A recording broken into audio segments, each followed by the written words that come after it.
Hello বন্ধুরা, আমি সোমা আফরোজ আপনাদের স্বাগত জানাচ্ছি আমার আরেকটি নতুন ভিডিওতে। আমি এখন আছি যশোরের সাগরদাড়ির কপোতাক্ষ নদের পাড়ে। কপোতাক্ষ নদ, সাগরদাড়ি, যশোর, এ নামগুলো শুনলে যার কথা চোখের সামনে ভেসে ওঠে তিনি হলেন বাংলা সাহিত্যের মহাপুরুষ, বাংলা কাব্যে প্রথম আধুনিক প্রতিভাবান অমর কবি, অমৃতাক্ষর ছন্দের বাংলা ভাষার প্রবর্তক মহাকবি মাইকেল মধুসূদন দত্ত। নানা ঘটনায়, নাটকীয়তায় ভরা তার অবিশ্বাস্য জীবন। ধর্মান্তরিত হয়ে হিন্দু থেকে খ্রিস্টান হওয়া, আবার প্রথম জীবনে মাতৃভাষা বাংলা ছেড়ে ইংরেজিতে সাহিত্য চর্চা করা, ব্যক্তি জীবনে দুই ভিনদেশী নারীর সাথে প্রেমে জড়িয়ে সংসার করা, ধনাঢ্য জমিদারের সন্তান, বিলেত থেকে ব্যারিস্টার হয়েও শেষ জীবনে পশ্চিম বাংলায় অর্থাভাবে মানবেতর জীবনযাপন করে মৃত্যু, এরকম অনেক অবিশ্বাস্য ঘটনার ভেতর দিয়ে কেটেছে এই কবির জীবন। যে কবি নিজেই লিখে গিয়েছিলেন তার নিজের কবরের এপিটাফ বা সমাধিলিপি, দাঁড়াও পথিক বর, জন্ম যদি তব বঙ্গে তিষ্ঠ ক্ষণকাল। 1824 খ্রিস্টাব্দের 25 জানুয়ারি ঐতিহ্যবাহী যশোর জেলার কেশবপুর উপজেলার কপোতাক্ষ নদের তীরে অবস্থিত সাগরদাড়ি গ্রামে জন্মগ্রহণ করেছিলেন এই ক্ষণজন্মা দুই বাংলার মহাকবি মাইকেল মধুসূদন দত্ত। আজ আমি যাচ্ছি বাংলা কাব্যের সেই প্রথম আধুনিক মহাকবির জন্মভিটায়। আপনাদেরকে দেখাবো তার জন্মস্থান, শোনাবো তার জীবনের অবিশ্বাস্য কাহিনী। যশোর শহর থেকে আমাকে যেতে হবে প্রথমে কেশবপুর। কেশবপুর যাওয়ার জন্য যশোর শহরের বাস টার্মিনালে যখন গেলাম তখন সকাল 9টা বাজে। এখান থেকে কেশবপুরের দূরত্ব 31 কিলোমিটার। বাসে যেতে ঘণ্টাখানেক সময় লাগবে। কেশবপুর নেমে সেখান থেকে অটো নিয়ে যাব সাগরদাড়ি মধুপল্লীতে। বাস ছুটে চলছে যশোর কেশবপুরের রাস্তা ধরে। মাঠঘাট পেরিয়ে বাস নির্দিষ্ট স্থানে থামছে, লোকজন উঠছে নামছে। 2 লেনের সড়ক হলেও বাসের ছুটে চলায় ছিল বেশ গতি। জানালার পাশে আমার সিট, তাই নির্মল বাতাস আর রাস্তার পাশের চিরসবুজ গ্রামীণ প্রাকৃতিক সৌন্দর্য দেখতে দেখতে 1 ঘন্টার মধ্যে পৌঁছে গেলাম কেশবপুর। এখান থেকে অটো ঠিক করে চলতে শুরু করলাম সাগরদাড়ির দিকে। কিছু দূর গিয়ে দেখতে পেলাম মাইকেল মধুসূদন গেট। রাস্তার এক প্রান্তের গেটে মধুসূদন দত্তের একটি মুরাল, আর রাস্তার অন্য পাশের গেটে ওনার লেখা সেই বিখ্যাত এপিটাফ। গেট পার হয়ে যখন অটো আবার চলতে শুরু করলো তখন মনে মনে ভাবছি স্কুলে বহুবার মাইকেল মধুসূদন দত্তের কপোতাক্ষ নদটি পড়েছিলাম। তখন কবিতাটি খুব কঠিন লাগতো। পরে ধীরে ধীরে যখন কবিতার লাইনগুলো বুঝতে পেরেছিলাম তখন মনে হয়েছিল একজন মানুষের মনের ভেতর জন্মভূমি নিয়ে কতটা প্রেম থাকলে দূর প্রবাসে বসেও এমন একটি কবিতা লেখা যায়। সেই থেকে আমার খুব ইচ্ছে ছিল সাগরদাড়ি গ্রাম আর মধুসূদন দত্তের বাড়ি দেখার, আর তার স্মৃতি বিজড়িত সেই কপোতাক্ষ নদ দেখার। আজ এতদিন পর আমার সেই ইচ্ছে পূরণ হচ্ছে।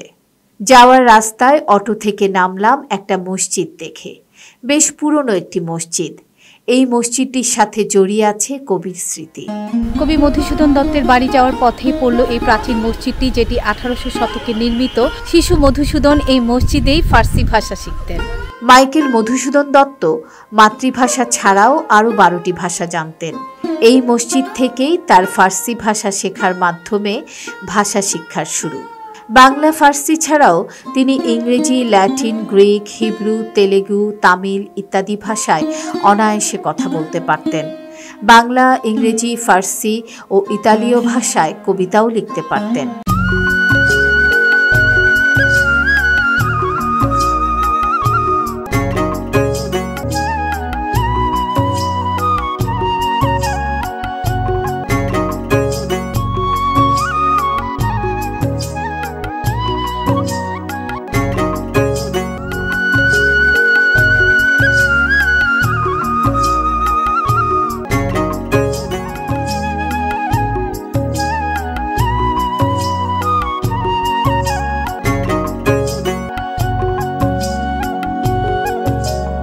সাগরদাড়ি গ্রামে ঢোকার মুখেই দেখলাম একটি সাইনবোর্ড, যেখানে লেখা আছে কবি মাইকেল মধুসূদন দত্তের বাড়ি সাগরদাড়ি গ্রাম।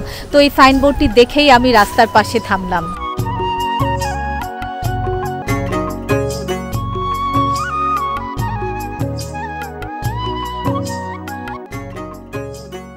পৌঁছে গেলাম মধুপল্লীতে। গেটেই বেশ বড় করে লেখা মাইকেল মধুসূদন দত্ত বাড়ি ও জাদুঘর। রবিবার পূর্ণ দিবস আর সোমবার অর্ধ দিবস বন্ধ। এ পল্লীতে ঢুকতে দেশি পর্যটকদের জন্য জনপ্রতি 20 টাকা, সার্কভুক্ত দেশের পর্যটকদের জন্য 100 টাকা আর অন্য দেশি পর্যটকদের জন্য জনপ্রতি 300 টাকা লাগে। শুরুতেই বেশ খোলা জায়গা, তারপরে একটি বড় পুকুর।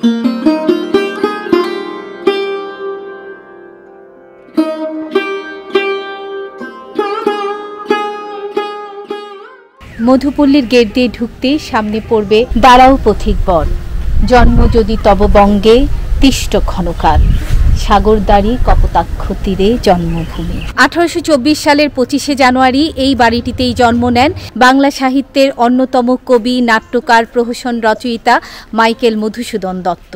মাইকেল মধুসূদন দত্তের বাবা ছিলেন যশোর জেলার কেশবপুর থানার সাগরদাড়ি গ্রামের একজন প্রভাবশালী জমিদার রাজনারায়ণ দত্ত, আর মা ছিলেন জাহ্নবী দেবী।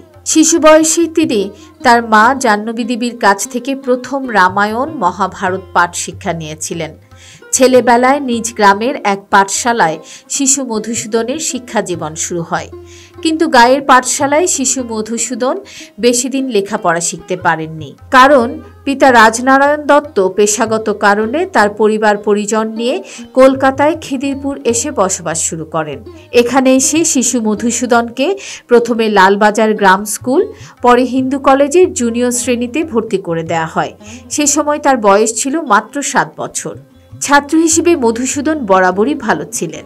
কৃতী ছাত্র হওয়াতে তিনি বৃত্তিও পেয়েছিলেন।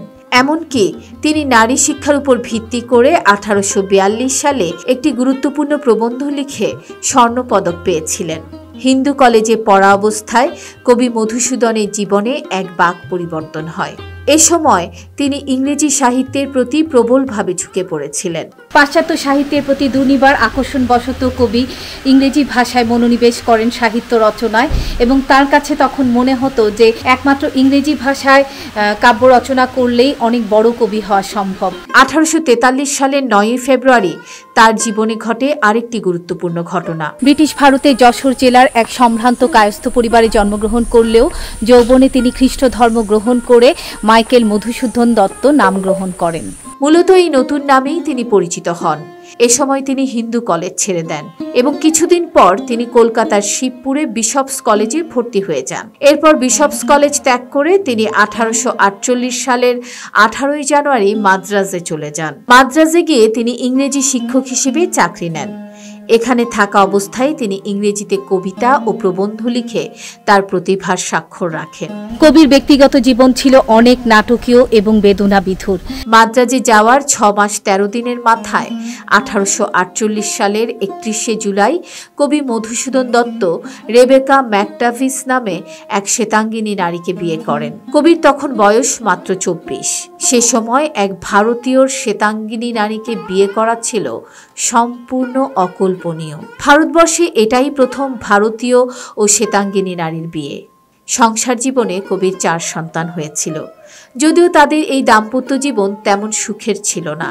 এরপর এক সময় ইংরেজ কন্যা অ্যামেলিয়া হেনরিয়েটার সঙ্গে কবি মধুসূদনের পরিচয় হয়। কালক্রমে দুজনের মধ্যে এক গভীর সম্পর্ক গড়ে ওঠে।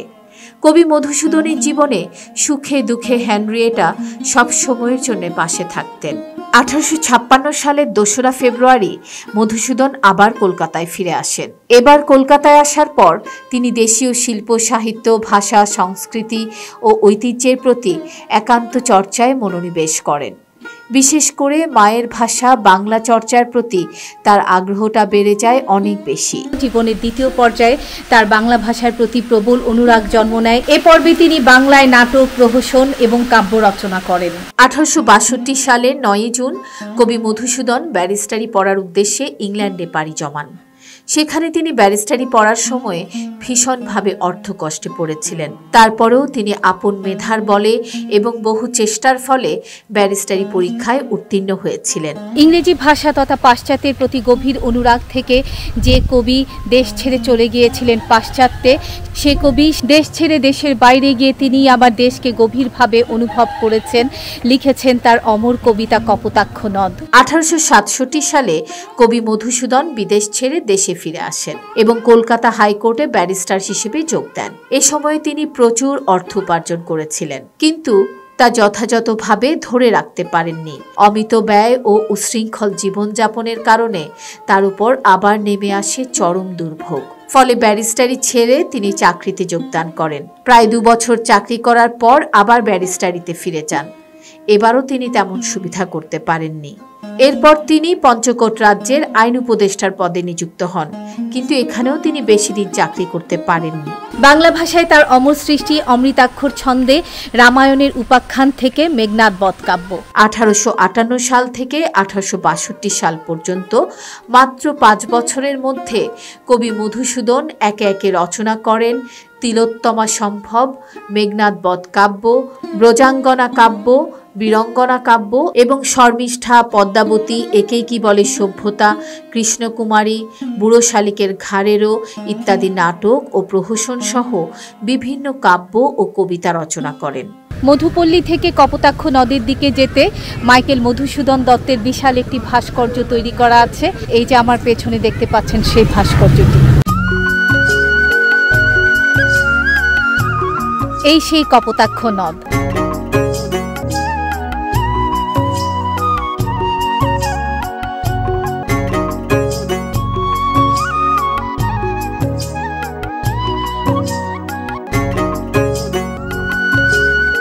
আমি এখন আছি যশোরের সাগরদাড়ির কপোতাক্ষ নদের তীরে।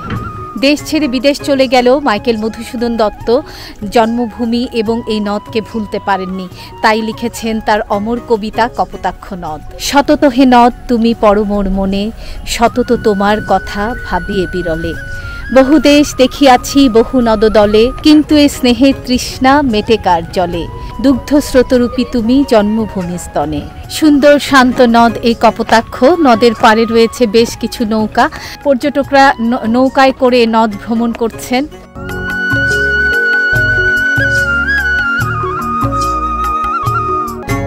সাগরদাড়িতে এসেছে অনেকক্ষণ। এখানে একটু পরপরই বৃষ্টি আসছে, এই বৃষ্টি থামছে, আবার বৃষ্টি আসছে। কপোতাক্ষের পাড়ে রয়েছে ছোট্ট একটি পার্ক। এখানে বসারও সুন্দর ব্যবস্থা রয়েছে।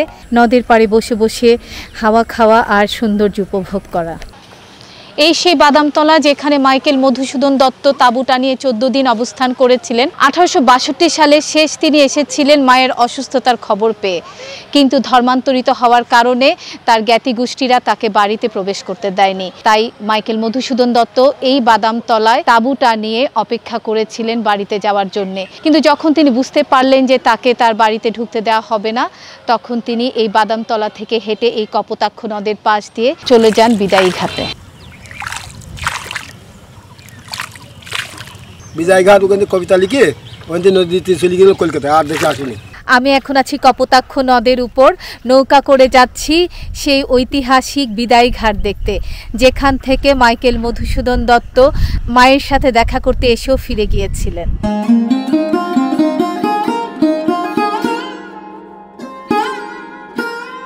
বহুদিন পর বৈঠা দিয়ে চালানো নৌকায় উঠলাম, খুব ভালো লাগছে। কোনো শব্দ নেই, কিচ্ছু নেই, শুধু পাখির কিচিরমিচির শব্দ আর পানির বয়ে যাওয়ার শব্দ। আসলে এখন তো নৌকাগুলো সব ইঞ্জিন চালিত হয়ে গেছে, নদীতে উঠলেও তেমন ভালো লাগে না, কারণ ইঞ্জিনের এত শব্দ হয়। কিন্তু আজকে কপোতাক্ষ নদে ঘুরতে এসে সেই আগের ফিলটা পেলাম। বৈঠা দিয়ে নৌকায় চলা, সুন্দর নদীর কলকল শব্দ শোনা যাচ্ছে, আর দুপাশে গাছগাছালি, পাখির ডাক, অন্যরকম একটা অনুভূতি আসলে তৈরি হচ্ছে।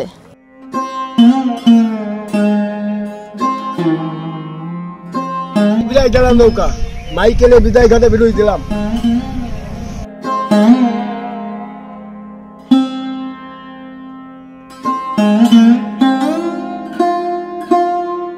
নৌকায় করে চলে এসেছি মাইকেল মধুসূদন দত্তের বিদায় ঘাটে। এই সেই ঐতিহাসিক বিদায়ী ঘাট যেখান থেকে মাইকেল মধুসূদন দত্ত শেষবারের মতো দেশ ছেড়ে চলে গিয়েছিলেন। কপোতাক্ষ নদের পাড় দিয়ে হেঁটে বজরায় করে এখান থেকেই তিনি কলকাতার উদ্দেশ্যে রওনা দেন। তাই এই ঘাটটাকে বিদায়ী ঘাট বলা হয়। ভয়ঙ্কর অর্থকষ্ট, ঋণগ্রস্ততা আর অসুস্থতার কারণে শেষ জীবনে কবি মধুসূদনের জীবন ভয়াবহ দুর্বিষহ হয়ে উঠেছিল। 1873 সালের 26শে জুন কবির জীবন সঙ্গিনী হেনরিয়েটা মারা যান। হেনরিয়েটার মৃত্যুতে কবি ভীষণভাবে ভেঙে পড়েন এবং আশ্চর্যজনকভাবে মাত্র 3 দিন পরে তিনিও হাসপাতালে শেষ নিঃশ্বাস ত্যাগ করলেন। সে দিনটি ছিল 1873 সালের 29শে জুন, রবিবার। বঙ্গভারতীর দামালপুত্র কবি মধুসূদন ভিক্ষুকের মতো নিঃস্ব অবস্থায় আলিপুর, কলকাতার এক হাসপাতালে পরলোক গমন করেন। মাত্র 49 বছর বয়সে এই মহাকবির মৃত্যু হয় কলকাতায়। আর এই 49 বছরে কবি মধুসূদন বাংলা সাহিত্যে যা দিয়েছিলেন তা সত্যি অতি মূল্যবান এবং দুর্লভ। যতদিন বাংলা সাহিত্য, বাংলা কাব্য পৃথিবীতে টিকে থাকবে, ততদিন কবি মধুসূদনের অসাধারণ, বৈচিত্র্যময়, সৃজনশীল অমর সৃষ্টি বেঁচে থাকবে। কবির দেহ সমাধিস্থ করা হয় কলকাতার লোয়ার সার্কুলার রোডের সমাধিক্ষেত্রে। কপোতাক্ষের পাড়ে বেঞ্চিতে বসে বসে নদের বয়ে চলা দেখতে দেখতে কখন যে বিকেল গড়িয়ে সন্ধ্যা হয়ে গেল টেরই পেলাম না। তো এখন যাওয়ার পালা। কবি মধুসূদন দত্ত আর এ পৃথিবীতে নেই, কিন্তু তিনি যে নবযুগের সৃষ্টি করেছিলেন, অরুণোদয়ের যে রক্তিম আভা নিয়ে বাংলা সাহিত্যকাশে উদিত হয়েছিলেন, তা তার কাব্যের মাধ্যমে আজও অম্লান হয়ে রয়েছে। বাঙালির হৃদয় মন্দিরে কবি মধুসূদনের নাম চিরকাল স্বর্ণাক্ষরে লিখিত থাকবে। কপোতাক্ষ নদের পাড়ে মাইকেল মধুসূদন দত্তের বিদায়ী ঘাট থেকে আমার আজকের এই ভিডিও এখানেই শেষ করছি। ভিডিওটি ভালো লাগলে লাইক, কমেন্ট, শেয়ার করতে ভুলবেন না। যারা আমার চ্যানেলটি সাবস্ক্রাইব করেছেন তাদেরকে অনেক অনেক ধন্যবাদ। আর যারা এখনও আমার চ্যানেলটি সাবস্ক্রাইব করেনি তাদেরকে অনুরোধ জানাচ্ছি, প্লিজ আমার চ্যানেলটি সাবস্ক্রাইব করুন, বেল বাটন প্রেস করে রাখুন যেন নোটিফিকেশান পাওয়ার সাথে সাথে ভিডিও দেখতে পারেন। সবাই ভালো থাকবেন, সুস্থ থাকবেন। খোদা হাফেজ।